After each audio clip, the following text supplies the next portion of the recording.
अरशाद।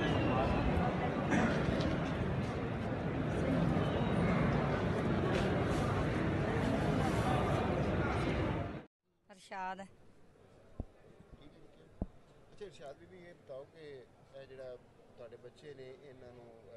ਅਗਵਾ ਕੀਤਾ ਗਿਆ ਸੀ ਜਾਂ ਜ਼ਬਰਦਸਤੀ ਰੱਖਿਆ ਸੀ जी जी हाँ जी ਤੇ ਉਦੋਂ ਹੁਣ ਅਦਾਲਤ ਨੇ ਉਹਨਾਂ ਨੂੰ ਬਾਜ਼ਿਆਬ ਕਰਾ ਲਿਆ हाँ जी ਵਾਪਸ ਮਿਲ ਗਏ हाँ जी बैलेंस पवा के ਹੁਣ ਇਹ ਰੌਲਾ ਹੈਗਾ ਜੋ ਮੈਨੂੰ ਨਾ ਕਿ ਬੱਚੇ ਨਾ 4 ਮਹੀਨੇ 4 ਬੱਚੇ ਸੀ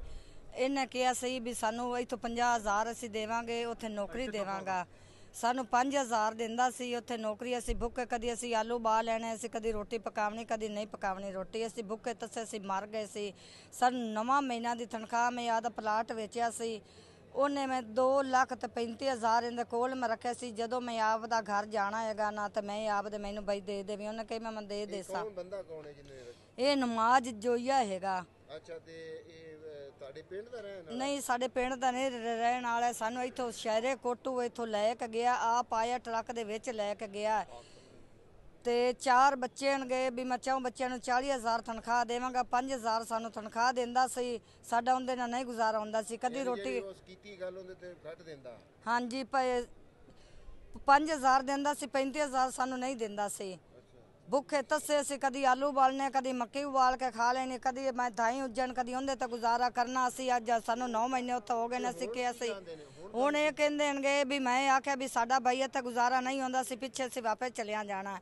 ਕਹਿੰਦਾ ਸੀ 2 ਛੋਟੀਆਂ ਨੇ ਫੜ ਲੀਆਂ ਇਹਨੇ ਆਪ ਮੈਨੂੰ ਕੁੱਟ ਕੇ ਇਹਨੇ ਉੱਤੇ ਰੱਤੂ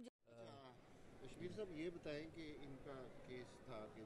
एक जिम्मेदार है जिसने इनको जी जी रखा हुआ है ज़बरदस्ती जी जी मजदूरी नहीं देता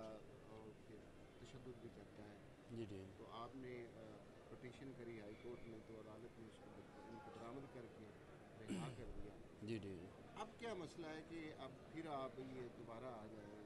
ये मामला कुछ ऐसे है कि ये इसमें अरशाद बीबी जो कि पटिशनर है इसके 4 बच्चे तकरीबन 9 माह से 9-10 माह से उसको ये मोहम्मद नवाज़ नामी जो बंदा है इसने पाक पतन में यर्ग माल बना के रखा हुआ था और नौकरी के नाम पे कि जी हम तुमको नौकरी 35,000 रुपया एक बंदे के हिसाब से हम तुमको रखेंगे तो ये 4 बच्चे थे इन चारों बच्चों को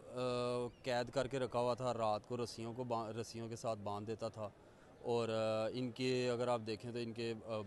बाल भी जो से हैं वो मुंडवाए हुए हैं हर 10 दिन बाद 15 दिन बाद इनके बाल काट देता था यानी कि कहने का मकसद ये है जुल्म की इंतहा थी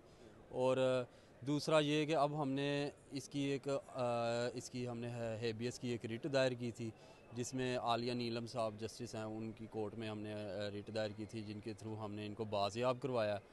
और जब हमने इनको बाज़याब करवाया उसके बाद ये मोहम्मद नवाज़ नामी बंदा जिसने इनको कैद किया हुआ था अब वो दोबारा इनको अप्रोच कर रहा है इनके घर वालों को और वो ज़बरदस्ती इनको कह रहा है कि इनको वापस भेजो वरना मैं यहाँ तो तुमको जान से मार